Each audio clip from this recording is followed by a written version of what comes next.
कैसे हो? अच्छे हो? आज की द्विघात समीकरण पार्ट 3 की क्लास में सभी बच्चों का वेलकम, स्वागत है। सभी को गुड आफ्टरनून। तो देखो प्यारे बच्चों, द्विघात समीकरण में कल हम द्विघात समीकरण के अंदर मैं आपको विशेष परिस्थितियों में हल के बारे में बता रहा था। तो द्विघात समीकरण जिससे आप रूबरू पहले भी हो चुके हो 2 क्लास के अंदर, द्विघात समीकरण इसके अंदर कल मैंने आपको, मैं रफली बता रहा हूँ क्योंकि कल अपनी क्लास में हो चुका है कि मैंने बताया था कि a plus B plus C equal to 0 हो, अक्ष स्क्वायर का गुणांक अक्ष का गुणांक अचर पद इन दोनों का जोड़ 0 हो। तो कल आपको प्रूव करके मैंने समझाया था कि हल जाएगा वो 1 और सी वाली ए आएगा। और एक a इक्वल टू सी है, a इक्वल टू क्या हो, सी हो। तो मैंने आपको बताया था कि मूल परस्पर एक दूसरे के क्या होंगे, व्युत्क्रम होंगे। एक अल्फा है तो एक बीटा है तो 1 अपॉन बीटा के बराबर, यानी कि मूलों का गुणा है वो एक हो जाएगा, एक मूल दूसरे का व्युत्क्रम होगा। ये बातें कल हो चुकी थी, मैंने कुछ 3-4 क्वेश्चन, बहुत अच्छे क्वेश्चन भी इसके ऊपर कराए थे। तो ये समझ में आ रही होगी, ये कल कर चुके हैं। बहुत ही दोनों इंपॉर्टेंट पार्ट थे दोनों, ठीक है। अब अपन नेक्स्ट आगे बढ़ते हैं। आगे इसमें जो है वैसे ज्यादा इंपॉर्टेंट नहीं है क्योंकि आप खुद ही गैस करके निकाल सकते हो कि यदि इसके अंदर मान लीजिए कि c इक्वल टू 0 हो, अगर मैं ये मान लूं कि द्विघात समीकरण में c 0 हो जाए तो आप खुद सोच सकते हैं इसमें अगर c 0 हो गया तो फिर अपने पास ये रहेगा। अब ये 2 पार्ट रहेंगे, यानी कि रफली अपन बात करें ax square plus bx equal to 0 हो जाएगा। तो इसमें अक्ष कॉमन आ जाएगा तो ax plus b equal to 0। अब ये क्या आएगा, ये तो समय के गर्त में छुपा है। क्यों? क्योंकि ये a और b के मान पे निर्भर करेगा। तो इससे क्या वैल्यू आएगी हम फिलहाल नहीं कह सकते, लेकिन यहाँ पे ये देख रहे हैं कि या तो ये 0 या ये 0, तो x इक्वल टू 0। तो कहने का मतलब एक मूल सदैव शून्य होगा, एक मूल सदैव क्या होगा, शून्य होगा। बात समझ आ गई? यानी किसी द्विघात समीकरण के अंदर अगर c 0 है, अचर नहीं है, तो एक मूल सदैव क्या होगा, 0 होगा। अगली बात, यदि b और c दोनों ही 0, एक b एंड c दोनों 0 हो गए, क्योंकि वास्तविक संख्याओं के समुच्चय में भी c होते हैं, a 0 कभी भी हो नहीं सकता वरना तो द्विघात समीकरण ही नहीं होगा। ये मैं आपको पहले कह चुका हूं। इसका मतलब a तो 0 होगा नहीं, लेकिन b और c दोनों 0 हो गए। तो आप तो देखिए कि अगर b और c दोनों 0 हो गए तो अकेला x स्क्वायर का टर्म रहेगा, यानी x स्क्वायर इक्वल टू 0, तो x इक्वल टू 0 0, यानी कि दोनों मूल ही क्या हो जाएंगे, शून्य हो जाएंगे। तो ये सीधी सी बात है, दोनों मूल शून्य होंगे, ठीक है। और फिर ज्यादा इंपॉर्टेंट इसकी कोई बात नहीं है।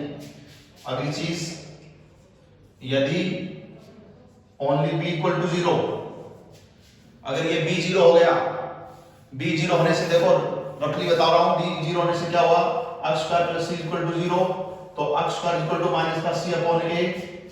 कई बार मैं बच्चों को कहता हूं कि बोलिए कि किस क्या आया, प्लस का आया माइनस का, तो बच्चे कहते हैं सर माइनस का। नहीं बेटा, ये डिपेंड करेगा c और a। ये c और a भी तो कोई, इनमें कोई प्लस माइनस हो सकता है, तो हम पहले से इसको कंप्लीटली ये नहीं बोल सकते कंप्लीटली कि ये प्लस होगा या माइनस होगा, बट जो भी होगा आप इसका वर्गमूल लेंगे, लास्ट में x इक्वल टू निकालेंगे तो वर्गमूल लेंगे तो प्लस माइनस लगेगा। अब ये प्लस का है तब तो इसका वास्तविक संख्या आएगी, यानी कि रियल में वर्गमूल हो जाएगा। अगर माइनस का है तो ये काल्पनिक आ जाएगी। तो इसका आंसर वास्तविक भी हो सकता है और काल्पनिक भी हो सकता है, लेकिन ये जरूर कह सकते हैं। अब पहले से ये तो नहीं कह सकते कि प्लस यानी वास्तविक हल होंगे या काल्पनिक, लेकिन ये जरूर कह सकते हैं कि जो मूल होंगे, हल होंगे, वो परस्पर क्या होंगे, ऋणात्मक होंगे। क्या होंगे, परस्पर ऋणात्मक, एक प्लस का तो एक माइनस का। तो मूल परस्पर ऋणात्मक होंगे। तो मूल परस्पर क्या होंगे, ऋणात्मक, यानी कि एक प्लस का तो दूसरा माइनस का। तो प्यारे बच्चों, समझ में आ गई बात आपको? अच्छी बात है, समझ में आ रहा है? जुड़े रहें, ज्यादा से ज्यादा सभी बच्चों को समझाएं और ज्यादा से ज्यादा लाइक सब्सक्राइब करें और बेल आइकन को जरूर दबाएं, ताकि जैसे नया वीडियो आए तो आपके पास तुरंत अपडेट रहे, जुड़े रहें। डेली आपके पास नए वीडियो आते रहेंगे। तो आपने कॉपी पेस्ट कर लिया होगा खटाक, इट्स ओके। तो चलो आगे बढ़ते हैं अपन। चल बहुत अच्छी बात है। अब इस कड़ी के अंदर अपन शानदार चीज आगे कर रहे हैं। देखो बेटा एक नया टॉपिक बताते हैं इसके अंदर, मोनो के सममित व्यंजक। मोनो के सममित व्यंजक, जिसको अंग्रेजी में क्या कहते हैं, सिमेट्रिक। अंग्रेजी में क्या कहते हैं, symmetric expression of the roots. मोनो के सममित व्यंजक, symmetric expression of the roots. Symmetric expression क्या होते हैं, मैं मौखिक रूप में आपको बता दूं, लिखने की बजाय मैं आपको ये बता दूं कि जैसे मान लीजिए कि अल्फा और बीटा किसी दीर्घ समीकरण के मूल हैं, अल्फा और बीटा किसी दीर्घ समीकरण के मूल हैं, तो ऐसे व्यंजक जिनमें इन मूल अल्फा और बीटा की स्थितियों को परस्पर बदल दिया जाए, यानी अल्फा की जगह बीटा, बीटा की जगह अल्फा रख दिया जाए, और तो व्यंजक के मान में कोई फर्क नहीं पड़े, तो ऐसे व्यंजकों को अपन क्या कहते हैं, सममित व्यंजक कहते हैं। ठीक है, कुछ एग्जांपल ले रहा हूं आपको। तो इसकी जो परिभाषा है वो तो आप खुद स्वयं लिख लेंगे। क्या लिखोगे कि ऐसे व्यंजक जिनमें मूल, यदि अल्फा बीटा किसी दीर्घ समीकरण के मूल हैं, तो मोनो के अल्फा बीटा मोनो के ऐसे व्यंजक जिनमें उनकी स्थिति को या उनको परस्पर बदलने पर व्यंजक के मान में कोई परिवर्तन नहीं हो, सममित व्यंजक कहलाते हैं। ठीक है, एकदम नॉर्मल डेफिनेशन है। तो इसके मैं कुछ एग्जांपल बता रहा हूं। जैसे मैं अल्फा प्लस बीटा ही ले लेता हूं। क्या ले लेता हूं, अल्फा प्लस। अच्छा एक चीज का बेटा ध्यान रखना, सभी सबको पता है कि ax square plus bx plus c equal to 0 दीर्घ समीकरण है, और अल्फा बीटा इसके अगर मूल हैं तो सबको पता है कि alpha plus beta equal to minus का by ये होता है, और alpha beta equal to cy, क्योंकि ये पहली क्लास में चर्चा कर चुके हैं अपन। तो अब यहाँ पे देखें अल्फा प्लस बीटा, तो मान, इसका मान सभी आगे लिखने की जरूरत ही नहीं है, इसकी वैल्यू यानी हम सभी को इसमें alpha plus beta alpha beta में बदलेंगे, और अल्फा और बीटा को अगर आपस में बदल दें, यहाँ पे अल्फा लिखते हैं यहाँ पे बीटा लिखते हैं, तो क्या इसके मान में कोई परिवर्तन होगा, नहीं होगा। तो यह भी मूलों का एक सममित व्यंजक ही होता है। ठीक है, ऐसे ही अपन बात करें अल्फा बीटा, तो यह भी मूलों का सममित व्यंजक ही है। इसी प्रकार से बात करें alpha square plus beta square. अब बताओ मेरे को कि अगर मैं यहाँ पे इसको बीटा स्क्वायर लिख दूं, यहाँ पे अल्फा स्क्वायर लिख दूं, क्या फर्क पड़ेगा, कोई फर्क नहीं पड़ेगा। तो दैट इज सिमेट्रिक एक्सप्रेशन। ठीक है, चलो तो बताओ अब इसका मान क्या लिखोगे, क्या लिख सकते हैं इसको अपन, अल्फा प्लस बीटा का whole square minus 2 alpha beta, क्योंकि जब हम इसका होल स्क्वायर खोलेंगे तो क्या आएगा, अल्फा का whole square, sorry alpha square plus 2 alpha beta plus beta square और माइनस 2 अल्फा बीटा। तो अब ये जो 2 अल्फा बीटा इसमें आएगा वो माइनस से कट जाएगा, तो ओनली क्या बचेगा, alpha square plus beta square. तो इसका मान अपन इसके पदों में निकालेंगे, क्योंकि alpha plus beta alpha beta का मान यहां से अपने पास समीकरण से मिलेगा। ठीक है, उसके बाद में जैसे 1 upon alpha plus 1 upon beta, ये भी मूलों का सममित व्यंजक है। क्यों है, क्योंकि यहाँ पे अल्फा यहाँ पे बीटा लिखते हैं, तो इसके मान में कोई फर्क नहीं पड़ेगा, कोई परिवर्तन नहीं होगा, इसलिए यह सममित व्यंजक है। इसका लघुत्तम लेंगे अपने अल्फा बीटा, तो यह आ जाएगा अल्फा प्लस बीटा। हालांकि मैं बता दूं कि यहाँ पे बीटा आएगा, यहाँ पे अल्फा आएगा, लेकिन मैंने इसको अल्फा प्लस बीटा लिख दिया, क्योंकि अल्फा प्लस बीटा या बीटा प्लस अल्फा सेम ही होते हैं, कोई फर्क नहीं। ठीक है, और इनके मान वहां से रख देंगे अपन। ठीक है, तो मैं दोनों बातें बता रहा हूं बेटा आपको, क्या, एक तो सममित व्यंजकों के उदाहरण भी बता रहा हूं, और सममित व्यंजकों के उदाहरण बता करके, सममित व्यंजकों के उदाहरण बता करके, और ये कई बार अपने पास क्वेश्चन आता है कि भाई द्विघात समीकरण दे दिया और कहेगा कि अल्फा बीटा इसके मूल है, तो alpha square plus beta square का मान बताओ, अल्फा के 3 प्लस बीटा के 3 का मान बताओ, find the value of 1 upon alpha plus 1 upon beta. ठीक है, तो ये वैल्यू भी निकालना, मान भी निकालना सीख रहे हैं, और सममित व्यंजकों के एग्जांपल्स भी देख रहे हैं। ठीक है, दोनों साथ कर रहे हैं। ठीक है, इसके बाद में alpha upon beta plus beta upon alpha, देखो कितना शानदार, इसमें भी वही बात है, इनको आपस में बदल लें, यहाँ अल्फा यहाँ बीटा कर दें, यहाँ पे अल्फा यहाँ पे नीचे बीटा कर दें, कोई फर्क नहीं पड़ेगा, सिमेट्रिक है, सममित है। और अगर इसका लघुत्तम लेते हैं आप अल्फा बीटा, तो बीटा से भाग देंगे, ये कट जाएगा, अल्फा से गुना होगा, अल्फा स्क्वायर प्लस क्या आ जाएगा ऊपर बीटा स्क्वायर, फिर alpha square plus beta square की वैल्यू यहां से ये लिख देंगे अल्फा प्लस बीटा का whole square minus 2 alpha beta और अपॉन अल्फा बीटा। तो देखो मैं सभी पदों को अल्फा प्लस बीटा और अल्फा बीटा दोनों का योग और दोनों के गुणा में बदल रहा हूं। ठीक है, इसके बाद में और देखें alpha square beta plus alpha beta square.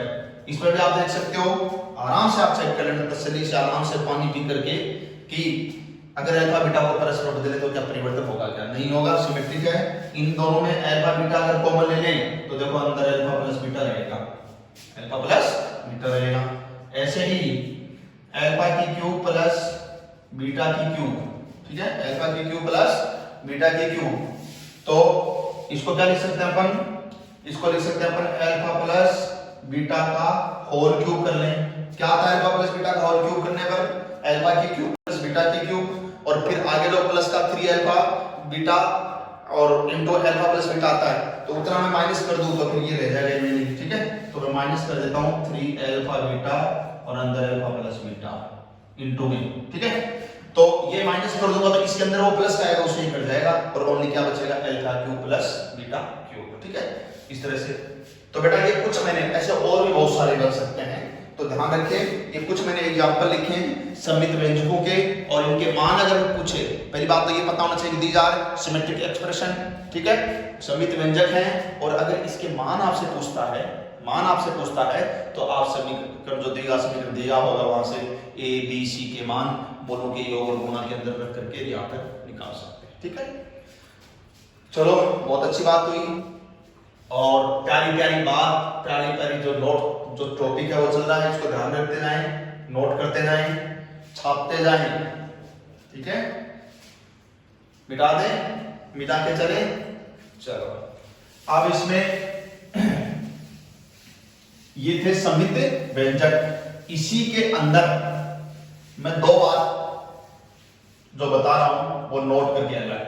अब मैं नोट करके क्यों लिखा है नीचे, क्योंकि मैं अब जो बता रहा हूं वो कोई सममित व्यंजक नहीं है लेकिन अपने को काम में आएगा। ठीक है, तो क्या, एक तो अल्फा माइनस बीटा की वैल्यू अपने को निकालनी, इसके मॉडुलस लगा सकते हो क्योंकि alpha minus beta beta minus alpha दोनों ही बना सकते हैं। तो इसका वैल्यू क्या होती है, root of alpha plus beta का whole square minus 4 alpha beta. बिल्कुल सही है, जब आप इसका होल स्क्वायर खोलेंगे तो alpha square plus beta square plus 2 alpha beta आएगा, उसमें से ये माइनस का 4 अल्फा बीटा 2 अल्फा बीटा से कटेगा तो माइनस के 2 अल्फा बीटा बचेगा, तो टोटल जो है वो अल्फा माइनस बीटा का होल स्क्वायर बन जाएगा, उसका वर्गमूल लेंगे तो फिर अपने पास alpha minus beta plus minus लिख सकते हैं, जिसको मोड लगा दिया मैंने। ठीक है, तो ये मूलों का अंतर जिसको अपन बोलते हैं, मूलों का अंतर, difference of roots, difference of solution, जब अपने को जरूरत पड़ेगी तो करेंगे। एक बेटा काम की जो बात है बहुत ही शानदार, समीकरण x square plus x plus 1 बराबर 0। एक मैंने बहुत ही पर्टिकुलर समीकरण लिखा है, वैसे तो कई बच्चे ये कहेंगे कि सर ऐसे सीधा डाल दे तो लिखने से क्या, लेकिन देखो ये बहुत जगह अपन समीकरण संख्या करेंगे वहां पे भी काम में आएगा और यहाँ पे बहुत सारे क्वेश्चन, यानी कि एक ऐसा समीकरण है बहुत ही इंपॉर्टेंट है ना, ये बहुत ही इंपॉर्टेंट है और ये काम में आएगा। तो डायरेक्ट आपको लर्न करना है और मैं तो आपको बताता हूँ कि जो इंपॉर्टेंट है वो डायरेक्ट रेक्टिफिकेशन लगाओ। ठीक है, क्या कि इस समीकरण के जो मूल हैं, इस समीकरण के जो मूल है ओमेगा व ओमेगा स्क्वायर होते हैं, ओमेगा व ओमेगा स्क्वायर होते हैं। अब कई बच्चे कहेंगे सर ये ओमेगा और ओमेगा स्क्वायर क्या है, तो यहां तो मैं बता देता हूं क्या कि ये जब इसको सरल करेंगे x बराबर सीधा आचार्य सूत्र लगाएंगे, द्विघातीय सूत्र लगाएंगे तो माइनस b यानी कि 1 plus minus root of b square का मान 1 माइनस 4ac, तो एक ही है सब, और अपॉन 2 है तो 2 ही आएगा। इस तरह से सॉल्व करेंगे तो -1 प्लस माइनस के 3, तो माइनस का इलाज आइटा स्क्वायर होता है क्योंकि आप सब जानते हैं कि आइटा स्क्वायर का मान -1 होता है, तो इसका वर्गमूल लेंगे तो इसका मान आ जाएगा आइटा रूट 3 और अपॉन में आ जाएगा 2, एक बार प्लस एक बार माइनस, तो -1 प्लस आइटा रूट 3/2 फिर वो ओमेगा होता है, -1 माइनस आइटा रूट 3/2 फिर ओमेगा स्क्वायर। इस तरह से ओमेगा और ओमेगा स्क्वायर जिसको अपन क्या कहते हैं, इकाई के सम्मिश्र घनमूल कहते हैं, cube root of unity, cube root of unity इकाई के सम्मिश्र घनमूल कहते हैं, जो सम्मिश्र संख्या के अंदर डिटेल से करेंगे। फिलहाल आपको क्या करना है, इसको डायरेक्ट लर्न करना है, अपने हाथ में रखना है, हथेली में रखना है, क्योंकि देखना है जोर कितना बाजवी का दिल में। क्यों? तो अच्छी तरह से ध्यान में करना, फिर ये मत कहना कि सर मिला नहीं, क्योंकि आप मिला नहीं इसका मतलब है कि आपने ढूंढने की हद तक आप गए नहीं हो। ढूंढने की हद तक आपको जाना पड़ेगा अगर आपको कुछ गेट करना, फील करना, महसूस करना, जिंदगी में कुछ लेना है तो। It's okay. इसलिए बेटा रटो भी, समझो भी। किसी भी एग्जाम के अंदर सक्सेस होने के लिए सारी बातें साम दाम दंड भेद सभी लगाना पड़ता है, ठीक है? तो लगे रहो, डटे रहो। आज WHO की गाइडलाइन आई है और कहा है कि अगर वैक्सीन बन भी जाएगी तो 5 साल तक ये जाने वाला नहीं है। 5 साल तक किसी न किसी रूप में ये अपना मतलब एक तरह से असर दिखाता रहेगा। इसलिए हमें ऑनलाइन के ज़माने को, डिजिटल जो चीज़ है उससे जुड़ करके उससे अपने को खुद को एक तरह से संतुलित एडजस्ट करना पड़ेगा, ठीक है? चलो आगे बढ़ते हैं। ये बातें सबको ध्यान में होगी, बहुत अच्छी अच्छी बातें हुई। अब मैं कुछ आपको इसके अंदर क्वेश्चन और बताने वाला हूं। देखो एक क्वेश्चन है, बहुत ही शानदार क्वेश्चन है, ठीक है? और क्वेश्चन क्या है देखिए, बहुत ही शानदार क्वेश्चन है। एक एग्जांपल कराता हूं मैं आपको। एक एग्जांपल है कि यदि x minus a x minus b into a equal to c के मूल, इसके मूल है अल्फा बीटा, और तो इसके क्या है, ये मूल अल्फा बीटा है, तो समीकरण x minus alpha into x minus beta plus c बराबर 0 के मूल क्वेश्चन मार्क यानी पूछे क्या होंगे। ऑप्शन आपको मैं दे देता हूं। ऑप्शन है ए सी होंगे, बी और सी होंगे, ए और बी होंगे, और ए प्लस सी और बी प्लस सी होंगे, ठीक है? चलो अच्छी बात है। तो बेटा देखो इसके मूल में डायरेक्ट बताता हूं। इसके मूल क्या है, अल्फा बीटा। तो पहले तो इसको थोड़ा एडजस्ट कर लेते, इसको गुणा करें तो क्या आएगा, x स्क्वायर आएगा, देखो। और शायद यहां से आपके पास माइनस ए प्लस बी इंटू एक्स आएगा, आराम से देख लो। और प्लस का ए बी माइनस का सी इक्वल टू 0 आएगा। आराम से आप देखिए कि एडजस्ट करने पर यही बनेगा, क्या ये बनेगा। चलो अब इसके मूल क्या बोल रहा है आपको, अल्फा बीटा बोल रहा है, तो इसका मतलब मूल होगा अल्फा प्लस बीटा। क्या सूत्र बताया था, माइनस का बी बटाए माइनस इंटू एक्स का गुणांक बटे एक्स स्क्वायर का गुणांक। तो एक्स का गुणांक ये माइनस माइनस क्या हो जाएगा, प्लस हो जाएगा, ए प्लस बी, और एक्स स्क्वायर का गुणांक 1 है तो वो 1 है, ये आया। और मूलों का गुणा, ये तो योग है, ये तो योग है अल्फा प्लस बीटा, और मूलों का गुणा अल्फा बीटा सी बटा ए होता है। सी का मतलब ये अचर पद, ए का मतलब गुणा में 1 है, इसलिए ये आ जाएगा ए बी माइनस सी। यहां तक समझ में आ गया होगा सबको। मूलों का योग और मूलों का गुणा हमने निकाल लिया, ठीक है? चलो बेटा अब इसके मूल पूछा है तो चलो इसको थोड़ा एडजस्ट करो। इसको एडजस्ट करते तो क्या आएगा, x square minus alpha plus beta into x आएगा, नहीं आएगा, आराम से देखो, यानी इसको मल्टीप्लाई गुणा कर लेना, खोल लेना, एडजस्ट कर लेना, ठीक है? और क्या आएगा, और आएगा अल्फा बीटा, और क्या आएगा, और प्लस का c इक्वल टू 0। ये देखो ये आएगा, नहीं आएगा, कौन, इसको मल्टीप्लाई करके एडजस्ट करने पर ये आया, ठीक है? अब यहां से देखो अल्फा प्लस बीटा का मान यहां से क्या आया, a प्लस b, तो यहां प्लस b लिख दो, तो x square minus a plus b into x, और अल्फा बीटा का मान यहां से रख दो, ये यहां लिखोगे। तो यहां जैसे आप अल्फा बीटा का मान a b माइनस c करेंगे, ये c पहले से है, ये c कट जाएगा, तो क्या बच गया, ये बच गया, ये तो कट गया, तो ये a b बच गया। तो अपने पास क्या आ गया, x square minus a plus b into x plus a b बराबर 0। ऐसा नहीं लग रहा आपको, ऐसा लग रहा है क्या कि जैसे x square minus a b का योग यानी मूलों का योग इनटू x प्लस मूलों का गुणा a b, तो इसका मतलब मूल क्या आ गए, अल्फा बीटा की जगह कौन आ गए, a और b आ गए, यानी इस समीकरण के जो मूल है वो कौन बन गए, a b बन गए। क्या बन गए, a b बन गए, ठीक है? तो इसको छापते जाइए। बहुत ही शानदार क्वेश्चन, शानदार चीज आपको मैं बता रहा हूं। ऐसे क्वेश्चन, शानदार क्वेश्चन हर एग्जाम में पूछते हैं, ठीक है? मिटा दो,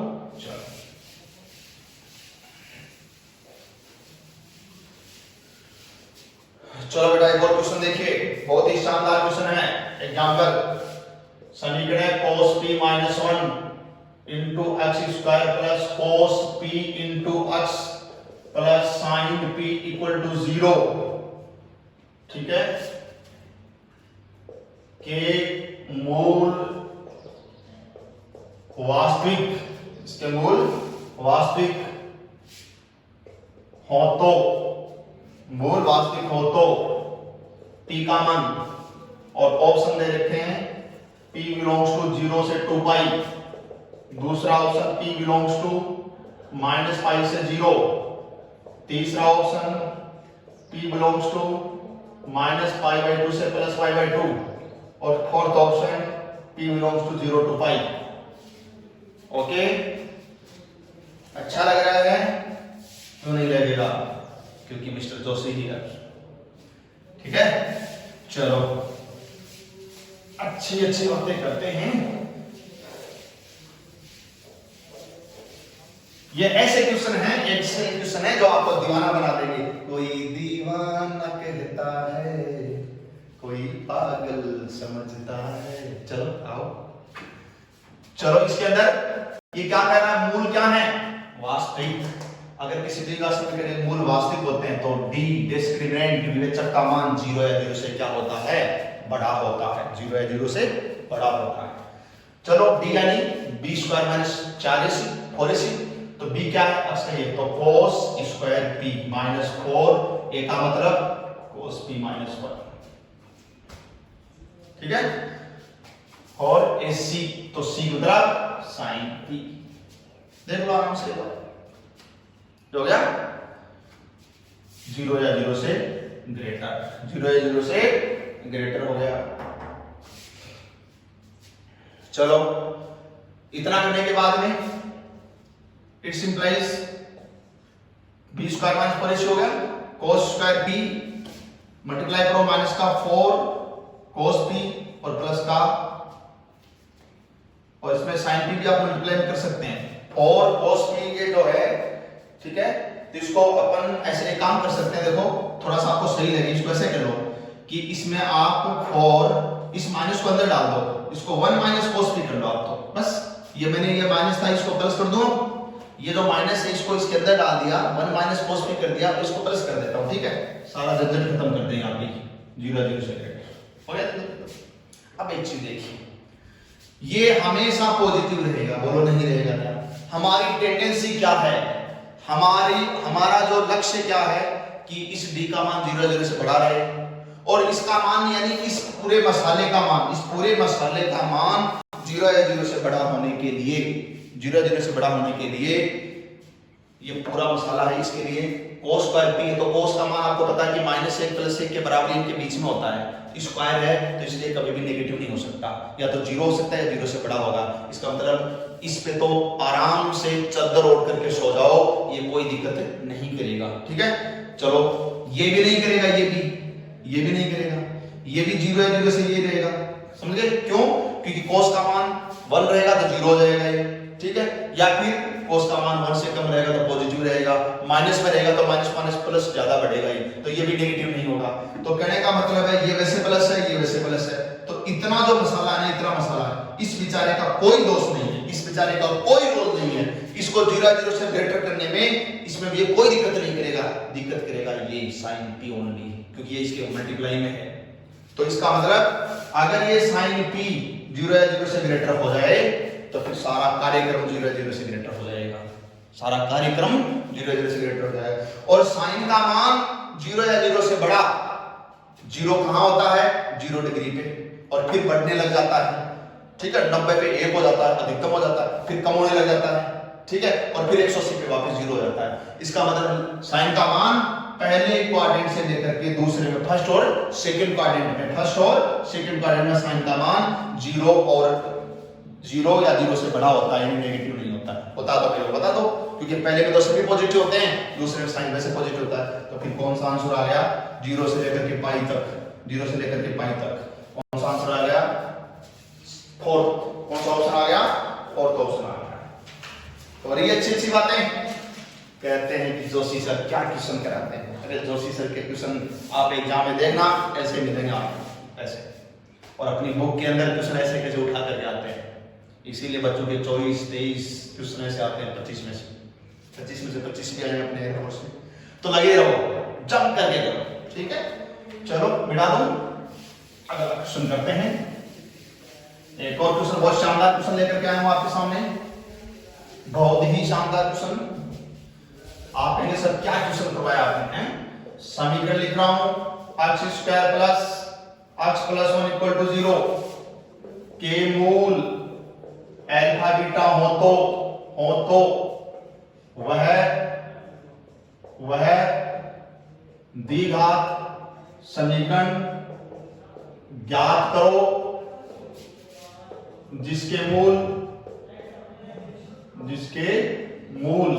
वैसे लिखने में दिख रहा होगा आपको, क्योंकि रफली ऐसे लिखा जाता है, जिसके मूल अल्फा की पावर 19 और बीटा की पावर 7 हो। ये लो, ये क्वेश्चन है। कुछ याद आया? जन्म जन्म का साथ है तुम्हारा है हमारा। चलो साथ आपका और हमारा ऐसा ही रहेगा। कुछ याद आया? मैं आपको लिखा चुका हूं क्या, कि इसके मूल होते हैं ओमेगा और omega square. I am right and you are right, ठीक है। चलो इसका मतलब दैट इज अल्फा और that is beta. Let us assume that, consider that एक अल्फा और एक बीटा। चलो अब एक अल्फा एक बीटा हो गया, इसके मूल, ठीक है। एक काम करते हैं अपन, मेरे को अल्फा की पावर 19 बनानी है, मेरे को वो समीकरण निकालना जिसके मूल दिस और दिस हो, ऐसा हमें समीकरण निकालना है, ठीक है। इसका मतलब मैं अल्फा की पावर 19 करता हूं, अल्फा की पावर कितनी करता हूं? 19। इसका मतलब ओमेगा की पावर कितनी? 19। इसका मतलब ओमेगा की पावर 18 डॉट ओमेगा। इसका मतलब 8 डॉट ओमेगा। इसका मतलब ओमेगा, इसका मतलब अल्फा, क्योंकि आपने ओमेगा अल्फा को माना था, क्योंकि ओमेगा की 3 का मान कितना होता है? 1। सबको याद है ना। और बाकी सम्मिश्र संख्या में कर लेंगे कि सर ये तो बताओ कि ये ओमेगा की 3 का मान 1 क्यों होता है, तो जेब में डाल लो ऊपर वाले में, इसको बाहर निकालेंगे जब अपन सम्मिश्र संख्या पढ़ेंगे, ठीक है। तो फिलहाल ये याद रखें, ओमेगा की क्यूब का मान कितना होता है? 1। तो 18 है ना, इसको अपन 3 की 6 करेंगे तो 18 का मान, इसका 1 की पावर 6 1 हो जाएगा, ठीक है। तो ये ओमेगा आ गया, यानी अल्फा आ गया। फिर ओमेगा स्क्वायर, दूसरा अपने को ओमेगा स्क्वायर है, यानी कि अपने को बीटा की पावर 7 करनी है। बीटा कौन है? ओमेगा स्क्वायर है। तो यानी कि अपने को बीटा की पावर 7 यानी ओमेगा स्क्वायर की पावर 7, यानी ओमेगा की पावर कितनी? 14 है। तोड़ दो वही, ओमेगा की पावर 12 डॉट ओमेगा स्क्वायर, 12 को वही अपन 3 की पावर 4 करेंगे तो ये 1 हो जाएगा। तो ये आ गया ओमेगा स्क्वायर, यानी वापस क्या आ गया अपने पास? बीटा का मान आ गया। यानी जिस अल्फा की पावर 19 और बीटा की पावर 7 का मान भी वापस क्या आ जाता है? क्या आ जाता है? अल्फा और बीटा ही आ जाता है, यानी कि ओमेगा और ओमेगा स्क्वायर ही आ जाता है। बोलो आ जाता नहीं आ जाता? ये आ जाता है। इसका मतलब ये मूल जिस समीकरण के होंगे तो वो तो इधर अल्फा बीटा बन गए। ये अल्फा बीटा किसके थे? इसके थे। इसका मतलब वो समीकरण भी यही होगा। तो आंसर भी कौन सा आएगा? यही आएगा answer, x square plus x plus 1। समझ में आया क्या? कुछ समझ आया? ये मूल यही होगा, ठीक है। चलो एक बात और करते हैं। क्या आपको दे रखा, ये तरीका समझ आ गया सबको? दूसरा देखो, x square plus x plus 1 बराबर 0। x स्क्वायर प्लस x, ये है। मैं इसको क्या करता हूं? x माइनस 1 से मल्टीप्लाई कर देता हूं दोनों तरफ। x माइनस 1 से करें तो 0 से करें तो 0 आएगा। तो फिर ये क्या है? ये x की क्यूब माइनस 1 की क्यूब बराबर 0, यानी कि a की क्यूब माइनस b की क्यूब का फॉर्मूला बन गया। अब इसको आप चाहे x की क्यूब बराबर 1 लिख सकते हो, x की क्यूब बराबर क्या लिख सकते हो? 1, ठीक है। x की क्यूब का मान क्या लिख सकते हो? 1। चलो तो अब मेरे को ये बताओ, ये x क्या है? अल्फा बीटा जो है ये मूल ही तो है। तो बेटा अल्फा बीटा समीकरण के हल मूल हैं, तो x के मान ही तो हैं, समझ गए? तो इसका मतलब ये है कि जैसे अल्फा की 19 का मान निकालना, यानी कि x की पावर अपने को कितने का मान निकालना? 19 का तो निकालना बेटा, क्योंकि मूल हल ही तो है, x के मान ही तो है, ठीक है। फिर अब इसको तोड़ लें, x की पावर वही चीज आ गया समझ में। तो x क्यूब का मान कितना? 1। तो फिर बोलो क्या बचेगा? ईमानदार से बताओ, x बचेगा नहीं बचेगा? x का मतलब क्या? किसकी जगह लिखा था आपने x? आपने अल्फा की जगह लिखा था x, अल्फा की जगह लिखा था x। यानी कि अल्फा ही आ जाएगा, समझ गए। ऐसे ही बीटा की पावर 7 के मान निकालोगे तो बीटा की पावर 6 डॉट बीटा लिखेंगे। अब बीटा की पावर 6 जिसको अपन क्या लिख सकते हैं, तो वही चीज कि बीटा की जगह लिख सकते हो तो x की पावर 7 कर लें। चलो इसको मैं लिख देता हूं, इसको आप ऐसे कर लें x की पावर 7, समझ में आ जाएगा। तो क्योंकि वही हल है और फिर वही x की पावर 6 डॉट x करेंगे, ये 1 हो जाएगा और ये क्या आ जाएगा, x आ जाएगा। x अब की बात किसकी जगह लिखा था आपने, बीटा की जगह लिखा था, बीटा लिख दिया तो वापस वही मूल अल्फा और बीटा रहेंगे, तो वापस वही समीकरण होगा। तो ये जो मूल है ये उसी समीकरण के, इसी समीकरण के होंगे, यही आंसर इसका होगा। ठीक है, दोनों तरीके बता दिए मैंने। चलो आगे बढ़ते हैं, थोड़ा थ्योरी और करते हैं और अच्छी बात करते हैं। चलो एक खतरनाक बात करते हैं। कौन सी बात करते हैं, खतरनाक। सर ये खतरनाक बात क्या होती है? अरे खतरनाक बात देखो कैसा होती है। खतरनाक बात ये होती है शॉर्ट ट्रिक्स। ये लो शॉर्ट ट्रिक आएगी। अब क्या आएगी शॉर्ट ट्रिक? एग्जाम में बहुत सारे ऐसे क्वेश्चन आते हैं। कैसे? सबसे पहले मैं ये कहता हूं कि लेट माना ax square plus bx plus equal to 0 के मूल अल्फा बीटा हो तो वह द्विघात समीकरण ज्ञात करना जिसके मूल, बेटा मेरा दिखाने का अंदाज थोड़ा हट करके होता है, ठीक है। जैसे ये द्विघात समीकरण है, इसके मूल आपने क्या माने, अल्फा बीटा ले लिए, तो वह द्विघात समीकरण ज्ञात करना जिसके मूल, अब मैंने छोड़ दिया। ऐसा एग्जाम में क्वेश्चन आता है या कोई भी समीकरण दे देगा और फिर कहेगा इसके मूल अल्फा बीटा है, तो वह समीकरण ज्ञात कीजिए जिसके मूल 3 alpha 3 beta, 5 alpha 5 beta, alpha plus 2 beta plus 2, alpha का स्क्वायर प्लस बीटा का स्क्वायर। तो इसकी छोटा तरीका मैं सभी का एक साथ बताऊंगा, ठीक है। तो नंबर एक आपसे ये कहेगा कि वह द्विघात समीकरण ज्ञात करो जिसके मूल माइनस अल्फा माइनस बीटा हो। क्या हो? माइनस अल्फा माइनस, इस समीकरण के मूल अल्फा बीटा है और आपको वह समीकरण पूछ रहा है जिसके मूल क्या है, माइनस अल्फा माइनस बीटा हो। देन आपको क्या करना है, शॉर्ट ट्रिक क्या करनी है, आपको करना है बाय पुटिंग। क्या करना है? बाय पुटिंग अक्स। ये लो, ये क्या ट्रिक हुई, आपको अक्स की जगह क्या लिखना है, उसके अंदर डायरेक्ट माइनस अक्स लिखना है, बस काम हो जाएगा, ठीक है। शॉर्ट ट्रिक याद करें, फिर मैं भी एग्जांपल बताऊंगा इसके ऊपर, ठीक है।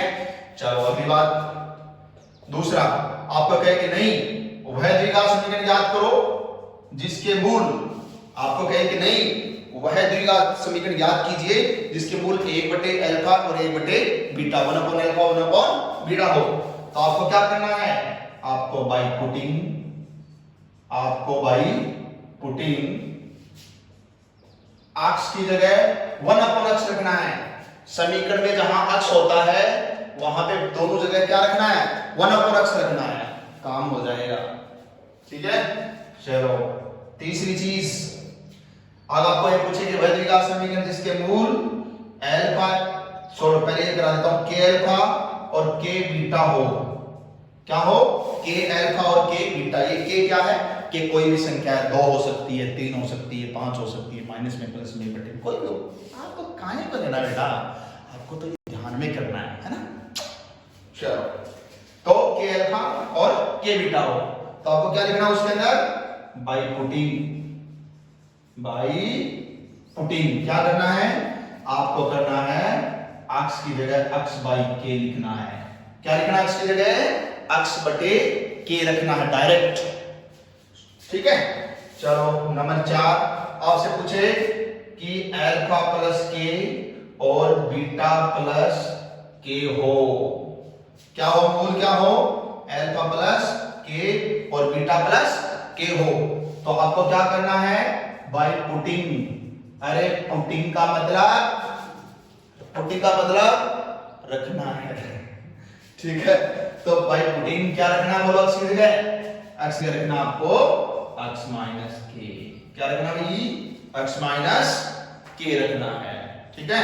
और एक और चीज बताते हैं कि आपसे ये कहे अल्फा स्क्वायर और बीटा स्क्वायर हो, क्या हो, अल्फा स्क्वायर और बीटा स्क्वायर हो, तो आपको बाई पुटिंग क्या करना है, बाई पुटिंग x की जगह रूट x करना है। अगर मूल कहे अल्फा स्क्वायर बीटा स्क्वायर हो तो आपको क्या रखना है, उसमें x की जगह रूट x रखना है। और अगर आपसे ये कहे कि मूल अल्फा की 3 और बीटा की 3 हो, ठीक है, तो आपको भाई ये तो सेम ही है, ये तो सेम ही चलेगा भाई।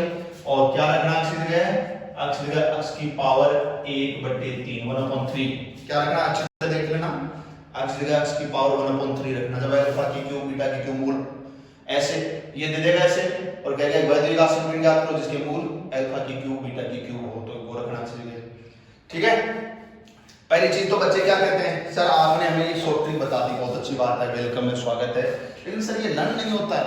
अरे क्या लर्न नहीं होता है यार, don't fear mister Joshi here, क्या, क्यों, क्योंकि देखिए याद करने का एक सीधा तरीका है, क्या याद करने का सीधा तरीका है, आपको मूल माइनस अल्फा माइनस बीटा वाला नहीं करना है, आपको एक ही काम करना है, इनमें से कोई एक ले लो, दोनों भी नहीं लेने, एक ले लो।